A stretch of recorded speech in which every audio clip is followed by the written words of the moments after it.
Welcome, everyone, to Weekend Wisdom by Creating a Family. This is a short form, or at least short by compared to our regular podcast.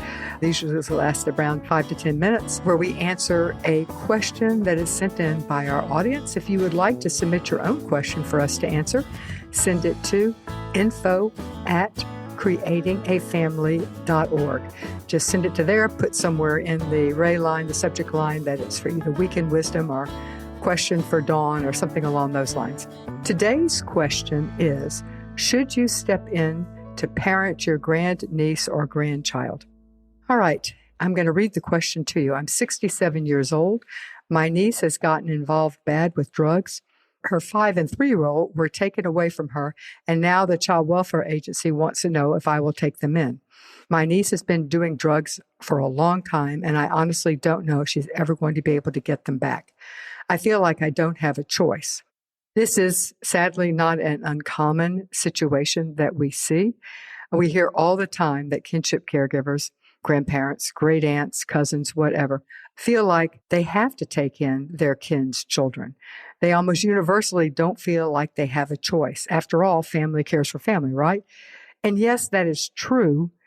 But Dr. Joseph Crumley, who is a family therapist who specializes in kinship care, and he is a kinship caregiver himself, Dr. Crumley says that you must ask the question of whether you should take in the child. You do indeed have a choice, and it's important to think through the following questions to decide if you are the right person to parent this child for the long run.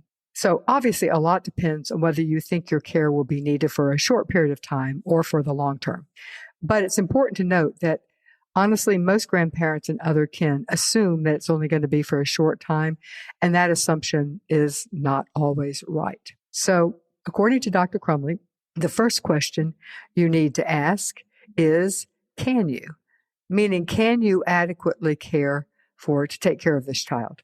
To know, you need to answer the following questions. First, do you have the physical, emotional, and financial ability to parent now and as the child ages? And to further complicate that question, as if it's not complicated enough, you must assume that this child will have unique needs, including mental health and educational struggles. They have experienced loss and trauma, and that impacts behavior and learning. And also, many of these children will have been prenatally exposed to alcohol and drugs. And prenatal exposure to substances also impacts behavior and learning.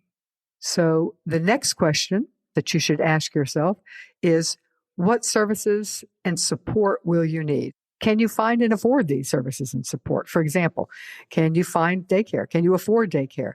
You may need respite care. You may need mental health services. Does your insurance cover that? Which of the legal permanency options that are available to you that will help you afford as well as find these services?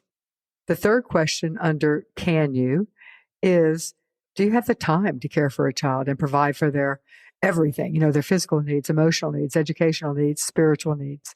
Do you have that time? And the third, do you have a support system in place, often from your family, your community, your church, and your friends? You will need support. So the question is, do you have it? All right, the second question to ask is, should you? Should you become a caretaker for this child? As I said, many grandparents and other kin feel they don't have a choice, but honestly, obligation and guilt are not enough for the long term. You must assume you are making a long-term commitment, and it's fair to ask if you are the best person to do this. Is there someone else in a better position to take the primary responsibility for raising this child while you play a supporting role? All right, and the third question Dr. Crumley says you should ask is, can you continue? So even if you are already caring for this child, you must ask if you're the right person for the future. Are you in the best position to continue to be the primary caretaker for this child? Circumstances change. And let's be honest, both you and the child will continue to age. Are you still the best person to raise this child? I know that these are hard questions to ask and even harder to answer, but it's important to honestly ask and answer them before you make the decision. If for no other reason, feeling empowered that you do have a choice, it is very helpful as you move forward. So thank you, everybody, for tuning in to this week's Weekend Wisdom. Please tell a friend about it. And also, let me mention the Creating a Family interactive training and support group curriculum. As I keep saying, I am so proud of this resource. It is such a good resource. We have 25 curriculum, and each curricula comes with a video, a facilitator guide, a handout directly relevant to that topic, and additional resources. If you need a certificate of attendance, we have that as well. So go to our website, creatingafamily.org, hover over the word training, and click on support group curriculum. I think you will find it to be so helpful. If you are a parent and you would like to utilize this, you want your agency to utilize this, either in running a support group that you're interested in having some skill building, or if you need training hours, suggest this to your agency. Again, creatingafamily.org, hover over the word training and click on support group curricula. Thank you, guys.